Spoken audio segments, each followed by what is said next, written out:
Hey guys, it's QuickyBaby and welcome back to Meanwhile in World of Tanks, where you know the ridiculous is going to happen. I'm playing in my favorite vehicle in the game, the Tier 7 British medium tank, the Comet. But this video isn't going to be just about the gameplay in this tank, as we're going to see later on.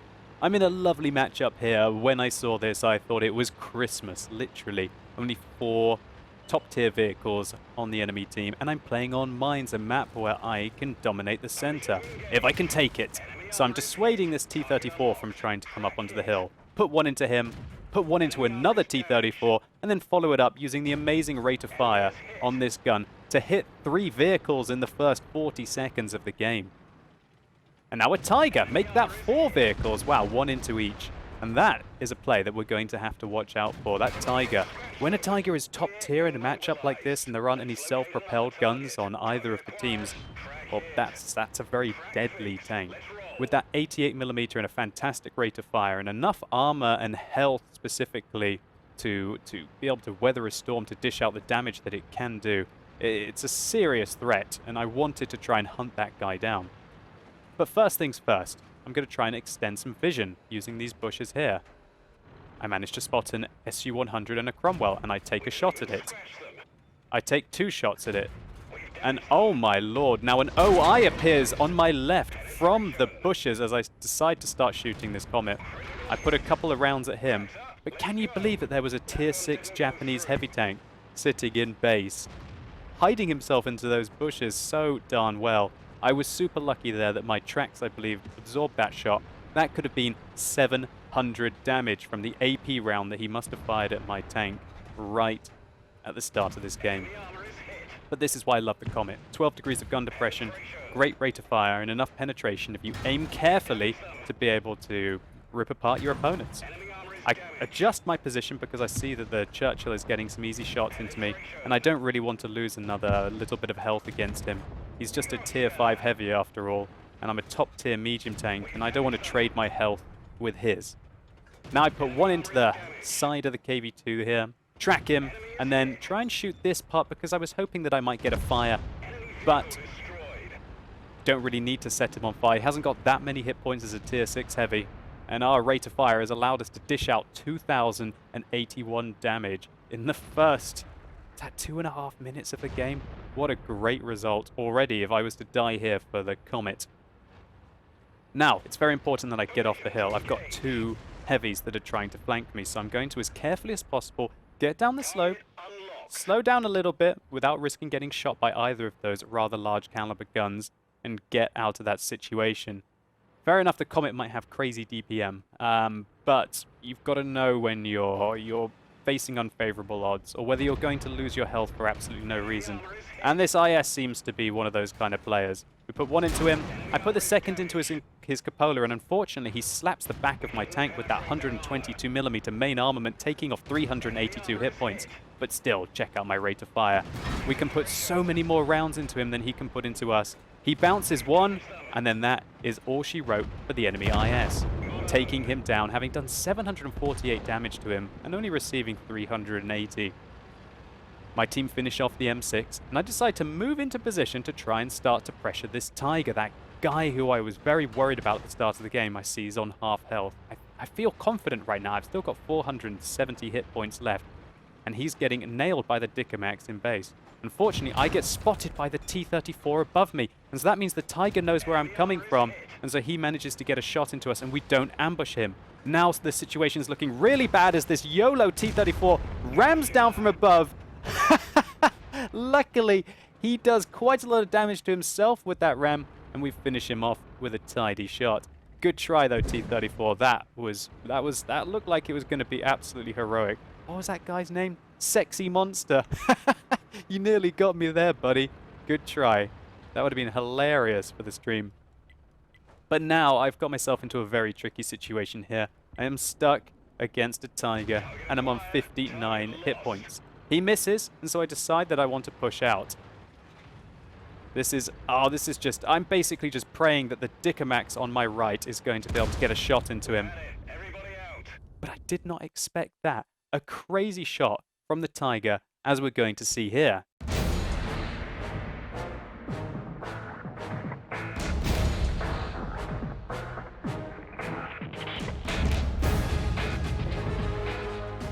And very well played to this Tiger. He knew exactly what he needed to do. Use these rocks to avoid getting shot from anyone who might be in the bushes, namely this Dickomax that was waiting up here. And then simply just lock me down. He knew there was no way for me to escape. It was just a matter of time until he got the shot in. And boy, what a sneaky shot he managed to get through right underneath this tank. So the game continues, and I was very annoyed at myself to dying here, having done 3,100 damage and picked up 4 kills. But the problem is doing that is not enough. You have to stay alive until the end to be able to influence the round.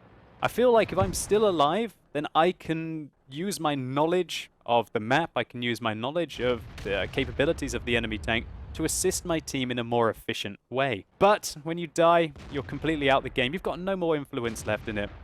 In retrospect, I think that maybe a more sensible play, as we just ignore this KV2 dealing with this gentleman over here, was after I killed the IS, to simply just not go after that Tiger. I could have just held back here. It would have been a lot safer.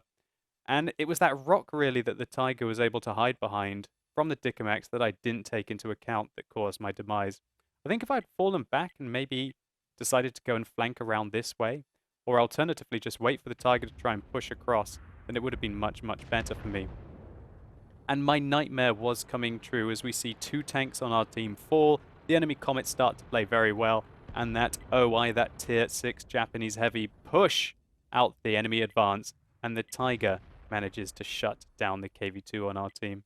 And this is where I'm just looking, going, did he really manage to shoot me under here? And yeah, I managed to see that in the post-game replay.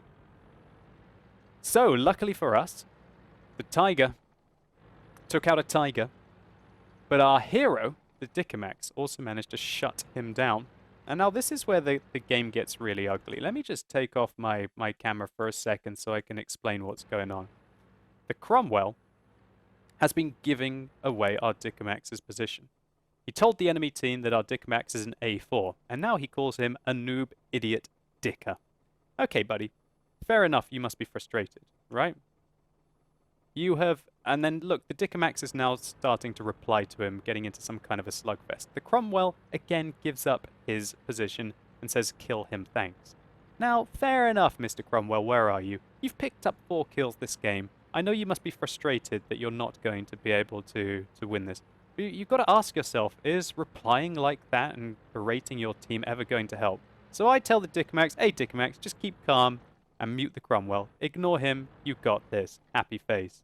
And then the OI Experimental says, indeed. And that's because this Dickomax is on full health. He doesn't need to be trash-talking with the Cromwell. He doesn't need to get into that petty argument. I know that when I'm typing in-game, that it can distract you from what you need to do. So I help the Dickomax out as well by just calmly saying, hey, this is the health points of the enemy team. That means that he will then be able to, for example, realize that he needs to shoot the OI twice to be able to take him out, but he's still going to have to shoot the Comet 3 times. And it's these kind of useful bits of information that you can feed to your team, even when you're dead, to perhaps give them that little bit of an advantage that they need to be able to handle these stressful situations. So take it away, Mr. Dickomax. Do us proud. I was really cheering him on at the end of the game, wanting him to take this down. So he managed to get spotted by the Comet, and he receives a round. Not too bad, though, but when you've only got 550 hit points in the Dickomax, you do have to watch out. That OI is using that big gun. As we know, because he hit me earlier, so all he has to do is splash pretty much anywhere near the Dickomax to take him out. But luckily, the OI makes a terrible mistake there, a little too confident. Pushes round the corner, and the Dickomax shuts him down. But he's still got to deal with a tier 7 British medium tank. There he is. He's going to have to shoot him at least 2 to 3 times to be able to finish him off, depending on whether he rolls high. I give him a little bit of words of encouragement. Good job, mate. Keep it up. Keep it going, Mr. Dickomax. We can do this. And remember that I usually have my face cam over the chat, so no one sees me when I'm talking to my team like this. The Dickomax puts one into the Comet. And what's the Comet going to do? No way! Oh, what? Talk about gifting the game to this Dickomax on a plate. What a terrible example of overconfidence at the end. Tries to jump on top of him and feeds him. the win. I can only imagine what was going through the mind of these two players at the end of the game. Okay, two more. We got this. Oh, I need to get back. Get back. Oh! Lol, what? Thank you. I've got you now, Dickamax. You've got nowhere left to run. Oh, yes, this is going to look ultra cool. Oh, God! Well, and so all in all, a typical game of World of Tanks. Andre, thank you so much for carrying me at the end of this game. And hopefully a lot of you might rethink how you can either have a positive or negative influence even after your demise. So we had a pretty nice result in the Comet here, 46,500 credits. Didn't really fire any PCR rounds, I don't think, so we made 32,000 credits profit. Got a high caliber medal for the 3,103 damage we did. 4 kills. This was an ace tanker. It was interesting that the vocally active Cromwell at the end of the game also had a really good game. That's a great result. 4 kills, 2,062 damage is fantastic in any tier 6 tank. But a little bit of frustration is absolutely no excuse for giving away the position of your unspotted allies and berating them for no reason. But thank you so much to Andre for keeping cool. 2,385 damage and 3 kills. Fantastic result. And so hopefully you guys enjoyed this video. If you did, please consider giving it a like down below. It really helps the channel out. And if you want to see the story of DJ George and some more Meanwhile in World of Tanks action, then simply click through up here or use that more info icon in the top right hand corner of your screen to see a plethora of other replays. And let me know in the comments down below how you have seen players have both positive and negative impacts on their team through communication. And if you guys have any videos that you think would be suitable for this kind of Meanwhile in World of Tanks series, then why not upload them on the Replays website? All I want you to do is just put Meanwhile in the title and then fill out a meaningful description so I know what to look out for. And as always, thank you so much for watching. You've been epic and hopefully I'll see you soon.